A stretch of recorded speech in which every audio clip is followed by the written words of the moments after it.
గత 10 ఏళ్లుగా మహిళా భద్రత కోసం తమ ప్రభుత్వం ఎంతో ప్రాధాన్యమిచ్చిందని ప్రధాని మోదీ తెలియజేశారు. అత్యాచారం వంటి క్రూరమైన నేరాల్లో మరణశిక్ష విధించేలా చట్టాలను సవరించామని అన్నారు. మహిళల ఆశీర్వాదం ఉన్న తాను ప్రపంచంలో అత్యంత ధనవంతుణ్ణి అని మోదీ చెప్పారు.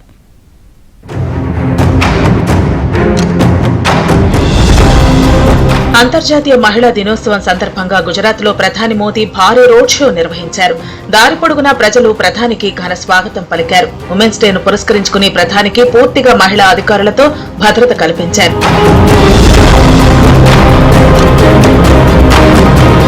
నవసారిలో ఏర్పాటు చేసిన బహిరంగ సభలో ప్రధాని పాల్గొన్నారు.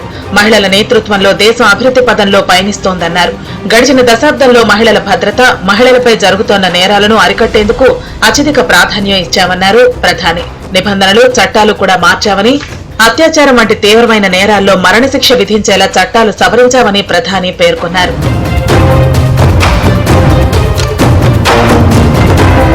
కోట్లాది మంది తల్లులు, సోదరీమణుల ఆశీర్వాదం కలిగిన తాను ప్రపంచంలోనే అత్యంత ధనికుడని ప్రధాని మోదీ చెప్పారు.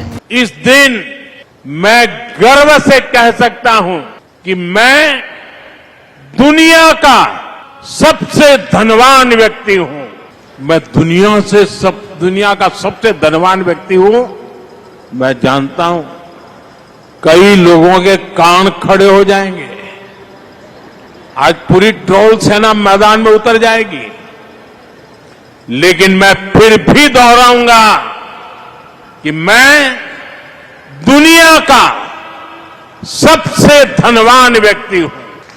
मेरी जिंदगी के अकाउंट में करोड़ों माताओं, बहनों, बेटियों का आशीर्वाद है और ये आशीर्वाद निरंतर बढ़ता जा रहा है. और इसलिए मैं कहता हूं, मैं दुनिया का सबसे धनवान व्यक्ति हूं. గ్రామీణ ప్రాంత మహిళలకు మరింత సాధికారత కల్పించాల్సిన అవసరం ఉందన్నారు. దేశ ఆత్మ గ్రామాల్లో ఉందని గాంధీజీ చెప్పిన మాటను గుర్తు చేసిన ఆయన, మహిళలు మన గ్రామీణ ప్రాంతాలకు ఆత్మగా, దానికి జత చేయాలనుకుంటున్నానని చెప్పారు. ట్రిపుల్ తలాక్ కు వ్యతిరేకంగా చట్టం తీసుకొచ్చి లక్షల మంది ముస్లిం మహిళల జీవితాలు నాశనం కాకుండా కాపాడామన్నారు. మహిళల సారథ్యంలోని ఎన్నో సంస్థలు విజయవంతంగా నడుస్తున్నాయని ప్రధాని వెల్లడించారు.